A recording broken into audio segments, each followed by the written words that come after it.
Kriza politike në vend, e cila ka hyrë tashmë në muajin e 6 pas zgjidhje, po shkakton pasoja të mëdha institucionale dhe ekonomike për vendin. Gjykata kushtetuese në një akt gjykim të publikuar së fundi, konstatoi se kuvendi nuk është konstituuar dhe kjo për shkak të moszgjedhjes së një nënkryetari nga komuniteti serb. Deputetëve ju është lënë një afat prej 12 ditësh nga hyrja në fuqi e aktgjykimit për ta zgjedhur këtë nënkryetar, në mënyrë që mund të vazhdojë procesi i konstituimit të kuvendit. Mos konstituimi i kuvendit të Kosovës ka krijuar një blokadë të thellë që ka paralizuar jo vetëm procesin e miratimit të buxhetit për vitin 2026, por edhe funksionimin e një numri të madh institucionesh të pavarura. Sipas Institutit të Kosovës për Drejtësi, aktualisht janë 17 institucione të pavarura, të cilat janë duke funksionuar me përbërje jo të plotë, ndërsa 4 prej tyre janë plotësisht jo funksionale për shkak të pamundësisë për të marrë vendime. Ndër më të prekurat, sipas IKD-s, janë avokati i popullit, i cili ka mbetur pa 4 anëtar, përfshirë edhe vetë avokatin, si dhe komisioni i pavarur i mediave me bord jo funksional. Ndër pasojat më të rënda të kësaj bllokade është rreziku real që Kosova të hyjë në vitin 2026 pa buxhet të miratuar.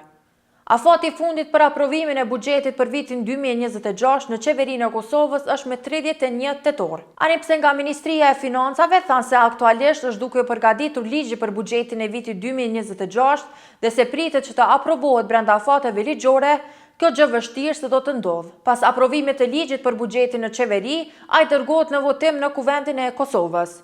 Ky ligj mund të votohet me shumicë të thjeshtë parlamentare, por në situatën aktuale kur ende kuvendi i Kosovës nuk është konstituuar, vështirë se buxheti do të miratohet së shpejti. E pikërisht si shkak i bllokadës së vazhdueshme të institucioneve, viti 2025 për Kosovën është cilësuar si vit i quar dëm në aspektin zhvillimor të saj. Madje si shkak i bllokadës në kuvend, qindra miliona euro nga plani i rritjes së Bashkimit Evropian të destinuara për Kosovën ende nuk janë vënë në zbatim, ndërkohë që vendet e tjera të rajonit kanë përfituar mjetet e para nga ky plan. Pavarësisht bllokadës institucionale tash 6 muaj, deputetët e kuvendit të Kosovës marrin pagën mujore bazë prej 1.914 euro, ndonë që gjatë tërë muajit nuk kanë punuar asnjë ditë. 105 deputet, këtu pa llogaritur 15 ministra në detyrë që nuk marrin pagë si deputet, i kushtojnë buxhetit të Kosovës 2.970 euro vetëm në paga bazë për muajin shtator.